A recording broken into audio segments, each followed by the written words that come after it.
Zap Crypto. Tous les jours, toute l'actu crypto au même endroit. Et pour me soutenir, abonne-toi et active la cloche pour ne pas manquer le prochain Zap Crypto. Hop hop hop! Tu connais le Zap communautaire? Passe de l'autre côté du Zap et deviens toi aussi un zappeur et une zappeuse à part entière dans le Zap Crypto. Pour ça, rien de plus simple. Sous chaque Zap Crypto, en commentaire, copie le lien de la vidéo et les timecodes de l'extrait que tu as choisi. Et n'oublie pas de laisser un titre à ton passage. Attention, pas plus de 2 minutes 30. On avance les amis, c'est Ledger qui chercherait, c'est pas certain, hein, à lever 100 millions de dollars de plus selon Bloomberg. C'est quand même pas n'importe qui. Je suis curieux de savoir sur quel valo moi. Sa précédente levée de fonds lui a ramené 380 millions de dollars. Il chercherait 100 millions de plus. D'ailleurs, je vous avais dit dans un live que Ledger avait levé beaucoup de fonds et allait développer tous les services additionnels. Tout plein de services autour de la conservation de fonds. Que ce soit des échanges de crypto-monnaies ou des échanges d'NFT, de nouvelles fonctionnalités. Ils font des partenariats, ils permettent désormais de faire des exchanges avec FTX, etc. etc. Et c'est ce qu'ils sont en train de développer. Hein. Je suis pas très surpris. Hier, ce qu'il faut savoir, c'est qu'il y a eu les annonces de Coinbase, et sans surprise, Coinbase a annoncé 1 milliard de pertes. Alors Coinbase, c'est l'une des plus grosses plateformes au monde, et c'est pour ça que j'insiste toujours sur attention aux petites plateformes. Coinbase a annoncé 1 milliard, ils ont des très gros investisseurs, ça va bien se passer. Imaginez, proportionnellement pour une petite plateforme, il y en a certaines qui sont dead aujourd'hui.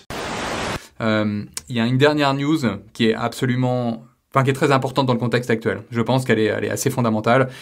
C'est qu'on a l'Iran qui paye 10 millions d'imports de biens et services, et qu'elle les paye en crypto. Donc elle commence à payer ses transactions internationales en crypto. Et je pense que dans le contexte actuel de réorganisation géopolitique, cette news elle est fondamentale parce que on voit bien que les Russes commencent à demander à être payés en roubles, les Chinois vont commencer à être payés en yuan. On voit. Alors je suis pas spécialiste, mais que le dollar en tant que monnaie de réserve, donc, ça va pas forcément durer éternellement, et que on a les CBDC qui arrivent, donc les Central Bank Digital Currencies, qui sont en train d'arriver un peu partout, qui sont en train de se constituer. On a même des deadlines. Hein, le président de la Banque de France nous a dit que ça serait pour 2026 a priori. Et donc voilà, on a un monde où les échanges internationaux vont très probablement se faire en crypto dans les années à venir. Alors quel crypto, on verra. Pas du tout certain qu'ils utilisent des bitcoins, mais ils vont commencer à utiliser leur CBDC, c'est certain, ou leur propre crypto. Et donc là, c'est juste la première fois qu'on a un tel transfert, en tout cas un pays, même si la Russie en avait déjà parlé.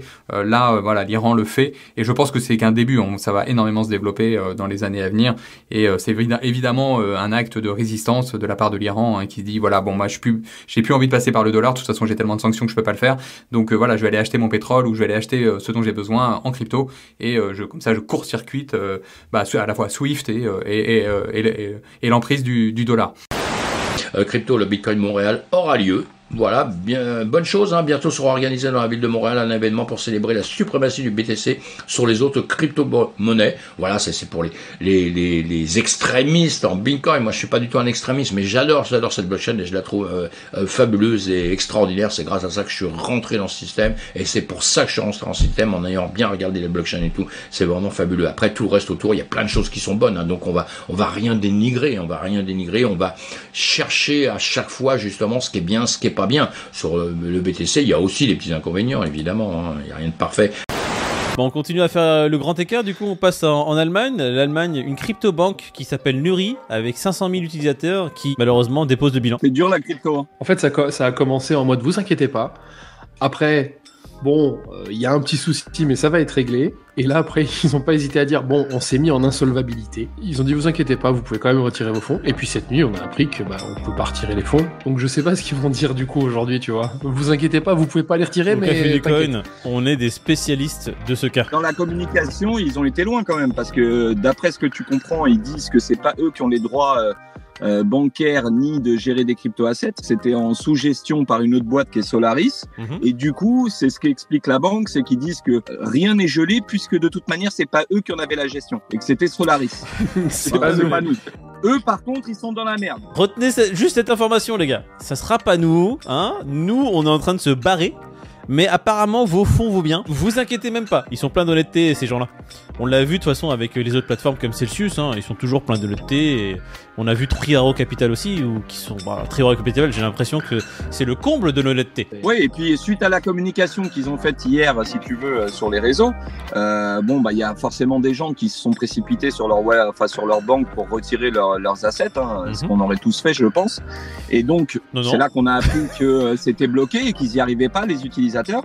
Et nouvelle communication de la banque en disant non, mais c'est en fait une congestion du trafic, il y avait trop de monde, on a bloqué aucun des comptes, vous inquiétez pas, vous pourrez retirer. Donc j'ai hâte de savoir si aujourd'hui le trafic est rétabli et que les utilisateurs peuvent retirer leur crypto et récupérer un peu leurs fonds. Bah là tu vois c'est pareil, c'est que c'est pas eux. Eux ils ont mis la gestion du trafic à la SNCF.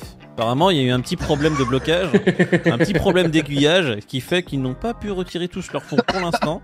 Mais c'est pas leur faute. Ouais, c'est pas prêt d'arriver dans ces cas-là. Ils sont pas prêts les gens, les pauvres. Et j'ai surtout hâte de voir la pirouette cacahuète qu'ils vont faire après ce que vient de dire Peter, parce que tu vois, à chaque fois ils disent vous inquiétez pas, c'est à cause de ça. Au final, on leur prouve par A plus B que c'est pas à cause de ça. Oui, mais bon, peut-être que... Et ils trouvent toujours une petite pirouette. On est au début de cette histoire. Il y avait quand même 500 000 utilisateurs sur cette banque. J'ai hâte de voir le dénouement de cette histoire, vu que, comme tu le disais, tous les autres gros qui se sont foirés et qui ont été en liquidation ont ouvert la voie sur différentes liquidations. C'est-à-dire qu'en gros, la banque, là, elle a juste à choisir le scénario qui lui plaît, quoi. Alors, comment je vais la jouer auprès de mes utilisateurs? Je vais leur dire que c'est un hack, je vais leur dire qu'on a fait de la merde. Je vais rien dire du tout et je vais couper les réseaux. Je sais pas encore ce qu'ils vont nous sortir. Bon, j'espère que les Allemands seront préservés quand même, mais on va suivre ça, quoi. Aujourd'hui, je souhaite vous parler d'UTXO, de CoinJoin et de vie privée sur Bitcoin. Un des problèmes initiaux à tout système de paiement pair à pair est la double dépense. Comment éviter que des acteurs malveillants abusent du réseau de paiement en dépensant plusieurs fois des mêmes unités de compte sans pour autant avoir recours à une autorité centrale? Satoshi Nakamoto est venu résoudre ce problème avec son protocole Bitcoin, un réseau de paiement électronique pair à pair fonctionnant sans l'intervention d'une quelconque autorité centrale. Dans son white paper, il nous explique que le seul moyen de confirmer l'absence d'une transaction et donc de vérifier qu'il n'y a pas de tentative de double dépense est d'être au courant de toutes les transactions effectuées sur le réseau de paiement distribué. Pour que chaque utilisateur soit informé des transactions, celles-ci doivent être annoncées publiquement. Le système de paiement pair à pair proposé par le protocole Bitcoin a donc été rendu possible par une infrastructure complètement transparente et distribuée. Ainsi, quiconque dispose d'un nœud est en capacité de vérifier la chaîne de signature électronique et l'historique de chaque pièce depuis sa création par un mineur. Cette transparence et cette distribution impliquent que chaque utilisateur du réseau Bitcoin est en capacité de retracer et d'observer les transactions de tous les autres usagers. La confidentialité n'est donc pas possible au niveau du paiement. Au lieu de cela, elle se fait au niveau de l'identification de la personne. Au lieu d'associer chaque unité de compte à une identité, un nom, un prénom, comme dans le système bancaire traditionnel, les bitcoins sont associés à une paire de clés. Les utilisateurs sont donc représentés anonymement par un identifiant cryptographique. Ainsi, la perte de confidentialité sur Bitcoin s'opère lorsqu'un observateur est capable de faire un lien entre certains UTXO et certains utilisateurs. Lorsque ce lien est fait entre un usager et ses unités de compte, il est alors possible de suivre ses paiements et d'analyser l'histoire de ses bitcoins.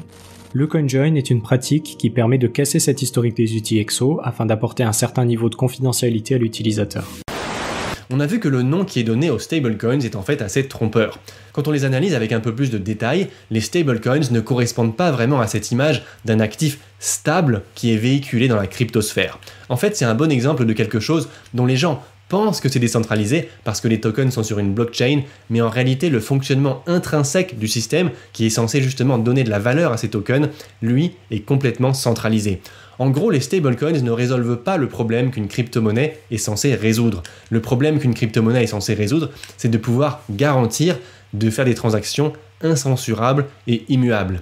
Si l'entreprise qui a émis les stablecoins fait faillite, ou si elle est bloquée, stoppée, bridée ou interdite dans le pays où elle est implantée, alors le système cesse de fonctionner immédiatement. Je fais une petite parenthèse pour parler du cas particulier du stablecoin DAI. Comme c'est un stablecoin décentralisé, il a l'avantage de ne pas présenter certains des risques dont je vous ai parlé dans cette vidéo. Mais évidemment, il faut bien que le token soit garanti par quelque chose. Et ce quelque chose, comme on peut le voir sur la page de présentation des réserves du DAI, c'est en grande partie de l'USDC. Du coup, ce que ça veut dire, c'est qu'un risque systémique sur l'USDC signifie aussi probablement un risque systémique sur le DAI. Et donc, selon moi, ça ne fait pas vraiment du DAI un système beaucoup plus solide que l'USDT ou l'USDC. Circle, donc on va dire la société qui est derrière l'USDC, qui vient de blacklister, qui vient d'interdire tous les USDC qui étaient manipulés par le protocole Tornado Cash. Donc ça montre aussi la force qu'a l'USDC. Ils peuvent à n'importe quel moment bloquer des quantités énormes ou pas énormes de crypto-monnaies. Là, ils ont bloqué 75 000 USDC qui étaient détenus dans les wallets de Tornado Cash, parce que Tornado Cash, ça fait de l'Ether, ça fait on va dire de l'échange d'Ether, mais aussi de certains tokens ERC20. Donc là, ça a montré un peu les limites de l'USDC, mais ça, on le savait toujours. L'USDC, c'est une entité américaine. Enfin, les sociétés qui sont derrière l'USDC sont des entités américaines régulées par les US, et du coup, ils n'ont pas le choix que d'obéir au gouvernement américain quand il demande de mettre en place certaines sanctions. Donc maintenant, il y a plein de gens qui se disent c'est quoi les vrais stablecoins décentralisés qu'on ne peut pas bloquer. Vous avez déjà fait la vidéo sur Liquity LUSD, c'est que c'en est clairement une. Après, il y a d'autres désavantages à cette crypto-monnaie. Là, actuellement, vu qu'il y a beaucoup de demandes sur Liquity LUSD, elle vaut 1,04 ou 1,05 $. Donc elle est même plus chère que $1. Donc voilà pour l'affaire Tornado Cash. Et finalement, on a des utilisateurs anonymes qui jouent les trolls en envoyant des ETH ayant transité par Tornado Cash sur des adresses de personnalités connues comme Brian Armstrong ou encore Jimmy Fallon, dans le but de démontrer l'absurdité des sanctions sur les fonds provenant du mixeur crypto. La République centrafricaine a construit tout l'écosystème Sango sur la blockchain Bitcoin. Étant une sidechain, le projet est capable de tirer parti de tous les meilleures parties du réseau Bitcoin, tout en compensant les zones où le réseau est insuffisant. Il possède déjà une base solide en faisant cela, mais va un peu plus loin que les crypto-monnaies soutenues par le gouvernement. Sango tire parti des contrats intelligents pour fournir plus d'évolutivité, de confidentialité et de programmabilité et réduit la charge sur le réseau Bitcoin en distribuant le travail à sa propre deuxième couche. Ceci est non seulement bénéfique pour le réseau Bitcoin, mais aussi pour Sango, qui n'est pas soumis au problème de surcharge du réseau qui afflige souvent Bitcoin pendant les périodes de transactions élevées. Cela aide Sango à faciliter les transactions plus rapides et moins chères sur le réseau Bitcoin. Les nœuds sur lesquels fonctionne le Sango Coin sont contrôlés par des entités en République centrafricaine. Le collège institutionnel, comme on l'appelle, est composé du président, des ministres et des membres de l'Assemblée nationale qui sont démocratiquement élus pour assumer ce rôle. La CAR est en mesure de fournir un achat de crypto-monnaies décentralisées en s'appuyant sur Bitcoin sans courir le risque de dépeg. Ce seul fait sépare l'actif numérique des CBDC émises par la Banque centrale qui sont entièrement contrôlées par le gouvernement et courent le risque d'être désarriguées de la monnaie fiduciaire à laquelle il a été rattaché. Aujourd'hui, nous allons parler de l'effondrement de l'euro et de ses conséquences. Dans cet article de l'Union du Peuple, l'ancien président de la Fed de la Banque centrale américaine s'inquiète du sort de l'euro. Le danger rôde, mais il est déjà là et en marche. Cette déclaration et événement devraient nous faire réagir. Emmanuel Macron parle de l'économie de guerre. Le déplacement de Nancy Pelosi à Taïwan frôle le déclenchement d'une autre guerre, cette fois-ci entre la Chine et les États-Unis. Le président Macron à Yaoundé traite les Africains d'hypocrites concernant la question du positionnement de l'Afrique par rapport à la guerre en Ukraine. Les provocations s'accumulent, le monde tangue, on a l'impression d'aller de crise en crise, la diplomatie a perdu ses lettres de noblesse. Ce sont des signes avant-coureurs qui ne devraient pas nous laisser indifférents, car dans tous les cas, c'est toujours la population qui paie la note. La bataille énergétique est ouverte, la Chine et l'Inde achètent leur baril de pétrole 30% moins cher que l'Europe. Leur croissance s'accélère car la croissance est tout simplement de l'énergie transformée. La crise énergétique sévit en Europe parce que celle-ci a contribué à l'application des sanctions contre la Russie. Comble de l'ironie, c'est elle qui souffre finalement de ses propres sanctions. C'est le retour de la manivelle. Cette dernière, pétrie d'une certaine fermeté, ne souhaite pas rétrograder malgré l'étendue des dégâts sur son tissu économique et social. Comme conséquence majeure, comme nous pouvons le constater sur cette carte. Le dollar. Alors, le dollar. On n'a pas de grand changement, il est toujours en tendance haussière. Alors on va passer en 3 jours. Tout simplement parce qu'on fait toujours des plus hauts et des plus bas, toujours plus bas. Donc ce qu'on veut bien entendu c'est un retournement de cette tendance haussière. Donc avoir des M qui se forment, donc des plus hauts plus bas et ensuite des plus bas pour avoir un retournement de la tendance haussière qui passerait en baissière. Pour l'instant, c'est pas le cas. Ce qu'on peut voir c'est que là on avait on suivait une trendline et là on a eu une accélération haussière, donc on suit une nouvelle trendline. En général, quand on a une accélération haussière, ça se finit souvent par une grosse correction, chose qu'on n'a pas encore. Donc le premier signe de cette grosse correction pourrait être la cassure justement de cette trendline et ensuite, comme je vous ai dit, d'avoir des rebonds et de faire des plus hauts, plus bas que les précédents. Voilà. Pour l'instant, c'est toujours haussier. On est toujours dans la zone de rechargement de short, donc c'est ce gros rectangle rouge du dernier gros mouvement haussier, c'est-à-dire de, alors on va passer en weekly, de ce mouvement haussier là. Et également, on est en train de travailler les 0,382, tout simplement du plus haut historique, c'est-à-dire ici. Alors hop, je vais tout simplement vous montrer. Hop, retracement, Fibonacci, du plus haut jusqu'au plus bas. Et vous voyez qu'on est pile en train de travailler les 0,382. Donc c'est une zone extrêmement importante. Bien entendu, si on casse cette zone, ce sera plutôt mauvais signe pour les marchés traditionnels et pour les cryptos, parce que le dollar risque de continuer à rejoindre soit les 0,5, voire même la zone de rechargement de short de tout le mouvement baissier. Et donc, bien entendu, ce serait très négatif pour les autres marchés qui continueraient probablement à baisser. Hey hey! Et non, ce n'est pas vraiment un bug, même pas du tout. Je me suis permise un petit cheat putaclic, je deviens une pro de la com, dis donc. Je te vois avec ta mine dubitative, mais que se passe-t-il donc sur le Zap Crypto? Eh bien hier en commentaire, Anthony Daly a proposé de changer l'ordre des chapitres du Zap Crypto. Au lieu de vous proposer l'idée à l'écrit, j'ai donc modifié ce Zap pour que vous puissiez vous faire un avis tangible. Alors, ce nouveau rythme te plaît? Laisse-moi un oui ou un non sous le commentaire épinglé que je puisse d'un coup d'œil juger de l'appréciation ou non pour ce format. En tout cas, merci Anthony pour cette proposition, c'est toujours un plaisir de pouvoir améliorer le Zap grâce à votre altruisme. Et un grand merci à toutes les zappeuses et zappeurs qui prennent le temps d'interagir avec respect et bienveillance. Allez, on peut donc passer à votre extrait préféré. Je le sais, n'ayez pas honte de le dire. Que serions-nous sans le Fear and Greed Index, qui est un peu notre séance chez le psy, mais en gratuite. Alors, notre bipolaire fétiche se trouve actuellement à 31 dans la peur, le Social Index qui s'en tape une sans toucher l'autre, comme dirait notre cher Macron, et le marketeur d'Orflow en recherche d'achat. Je vous laisse à votre analyse technique. Bonne fin de vidéo, c'était Zap Crypto. Allez, c'est parti pour le BTC. Je vous ai partagé quelques graphiques similaires dans le passé en attirant votre attention sur les réactions du marché en lien avec l'actualité. Ce marché aime nous surprendre car la majorité des bonnes nouvelles sont tombées au pire moment pour acheter et à l'inverse, c'est dans les crus que l'actualité a été mauvaise comme les différents hacks notamment. Le BTC a été listé au CME en décembre 2017. C'est exactement à partir de cette période-là qu'il est rentré en bear market. Idem avec Coinbase qui a fait quelques malheureux, Bakkt tout juste avant la purge, Libra au top de la vague 2019, etc. Je dois avouer que c'est une mauvaise nouvelle qui est tombée juste avant la purge, mais notez bien que Luna représente que la face émergée de l'iceberg. Les dommages collatéraux tombent parfaitement dans la purge comme pour les fois précédentes. Je vous laisse juger par vous-même, interprétez-le avec votre vision. Maintenant, au niveau Bitcoin, on considère ici une faiblesse et on vient de voir ici une rupture de trendline RSI qui indique une faiblesse au niveau du momentum. Ça veut dire que, ok, structure haussière, plus au sommet, plus au creux, plus au sommet, plus au creux. On envisageait la possibilité d'aller chercher les highs, c'est-à-dire aller chercher les sommets et de revenir parce qu'on voit que finalement ça monte pas beaucoup plus haut. Je vous rappelle, début de semaine, je disais merci les gars de m'avoir attendu, je suis parti 15 jours en vacances, le prix au même endroit. Les moves ont eu lieu avant. Au final, on est un petit peu toujours dans les mêmes niveaux par rapport au 19 juillet.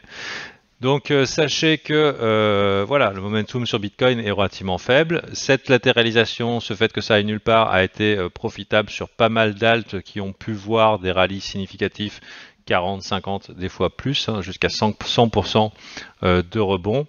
Et maintenant que la faiblesse est là, ici, hein, c'est évident que c'est pas au niveau du Bitcoin que ça joue la popularité. On peut latéraliser beaucoup plus longtemps, c'est pas obligé qu'on dip tout de suite, mais voilà, il est plus aisé d'acheter, d'être bullish sur l'Ethereum, en sachant que bon, il sera dépendant des indices boursiers, enfin du Bitcoin qui lui est dépendant des indices boursiers et de la faiblesse actuelle. Donc ça reste, selon l'expression bien connue, Tendax du Slipax. On peut rajouter le PI indicateur. Je vous avais déjà présenté dans la précédente vidéo d'analyse le croisement ici de l'indicateur. À chaque fois qu'on a la courbe blanche qui passe sous la verte, c'est un point bas. Donc on l'avait ici. en 2018-2019. On l'avait également ici, janvier 2015. Et là, on est en train, justement, vous voyez, si je zoome, la droite blanche qui vient de passer sous la droite verte. Dans la précédente vidéo d'analyse, on était 2-3 semaines en arrière, donc on n'avait pas encore vraiment eu le croisement des deux droites. On aurait pu le supposer, on en était très très proche, mais là, on l'a vraiment eu. Donc, selon cet indicateur, a priori, le point bas a été fait déjà depuis un moment sur le prix du Bitcoin. En tout cas, c'est ce que je pense.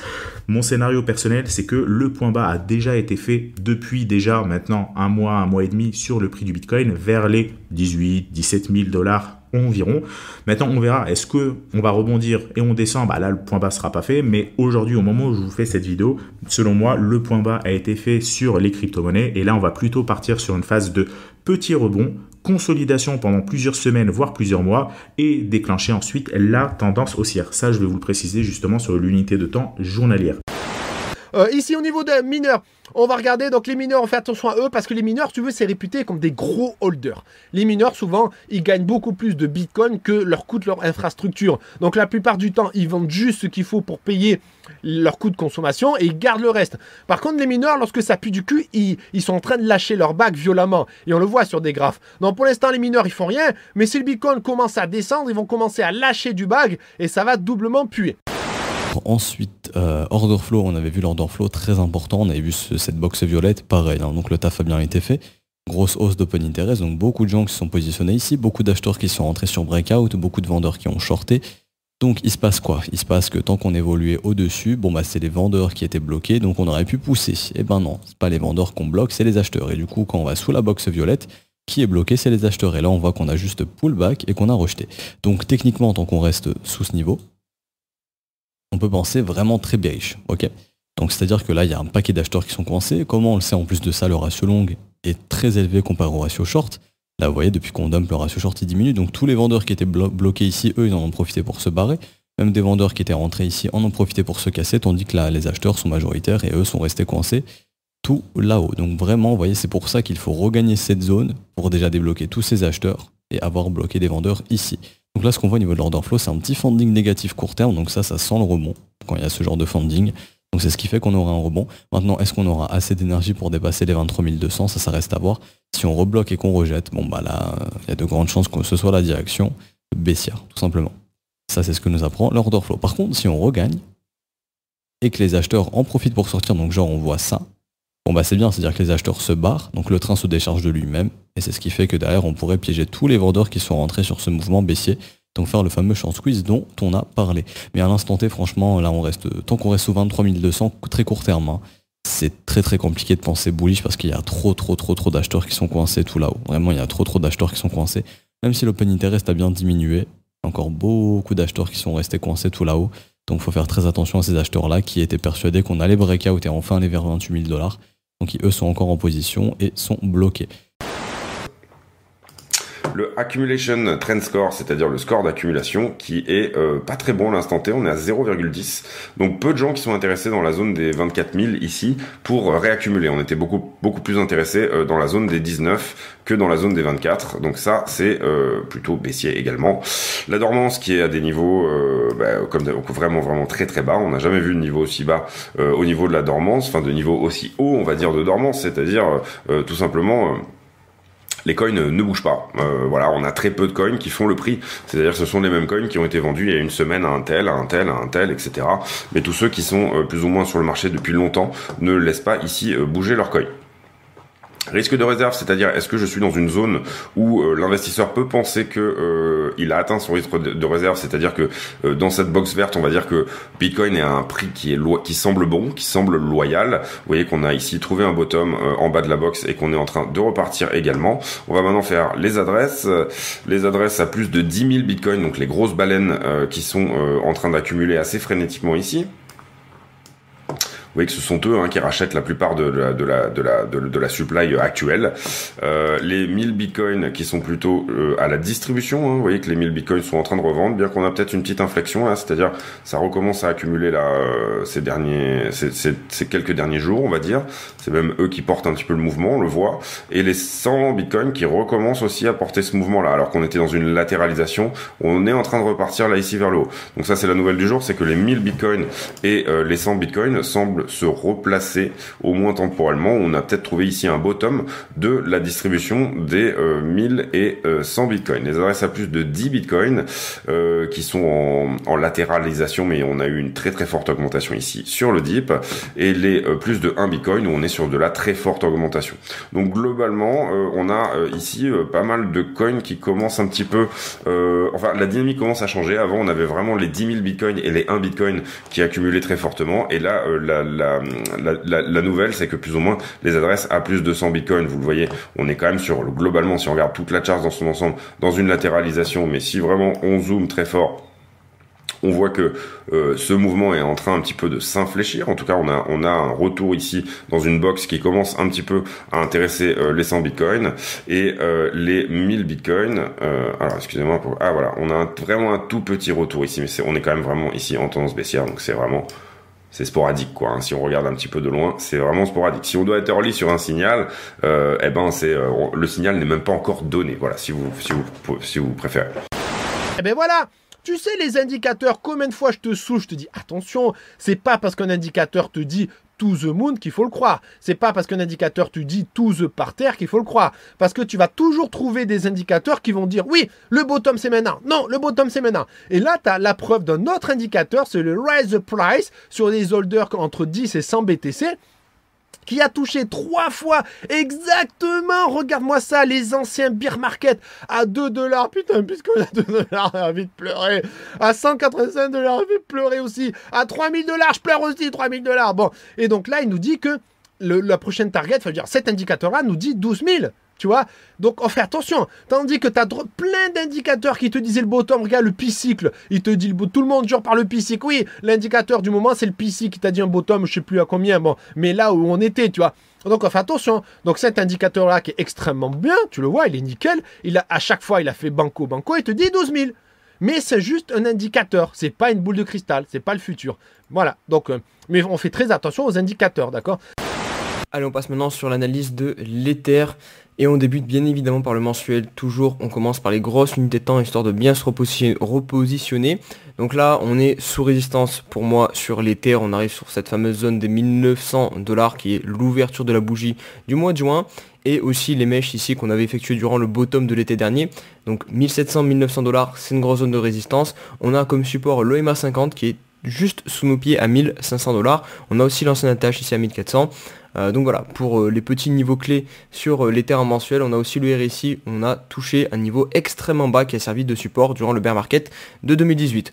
On va pas perdre plus de temps, on va passer directement sur l'hebdomadaire pareil pour constater toujours ce niveau des 1700 $ qui pose problème. Hein. Actuellement, on n'a même pas réussi à aller jusqu'à 1900 pour le moment. On rentre toujours pas dans cette box rouge que j'avais identifiée comme vraiment une zone de résistance potentiellement. Donc vraiment, voilà, hebdomadaire, on arrive sur résistance, mensuel, on arrive sur résistance. Donc je vais répéter plus ou moins ce que j'ai déjà dit dans les précédentes vidéos. Pour moi, ici, c'est une zone de profit, de prise de profit sur l'Ether, surtout si vous êtes rentré proche du bottom, parce qu'on est facilement là sur un x2 et des 110% réalisés. Donc voilà, prendre des profits, c'est pas déconnant, surtout vu ce qui est en train de se passer sur le Bitcoin, qui n'arrive pas actuellement à s'affranchir de son premier arrêt. Maintenant, attention, voilà, ça commence à faire maintenant plusieurs semaines qu'on est sur cette zone. Donc, si vous avez déjà pris des profits, vous n'allez pas prendre des profits toutes les semaines. Enfin, sur le même niveau de prix, c'est ridicule. Vous prenez vos profits sur cette zone, vous avez estimé, je sais pas, vous voulez prendre 10, 20, 30%. Et voilà, une fois que c'est fait, vous attendez maintenant de voir le dénouement, comment on va sortir de cette zone, si oui ou non les acheteurs vont réussir à pousser jusqu'au minimum 1900 $. Et moi personnellement, je reprendrai encore un petit peu des profits sur cette zone des 1900 $. Mais là actuellement, non, je ne reprends pas des profits. Et la prochaine zone où je vais intervenir sur l'Ether, eh bien, ça sera tout simplement pour racheter. Et notamment ici, la zone du précédent ATH, 1400 $. J'avais mis les box ici, 1400. Après, on a 1000, 1200.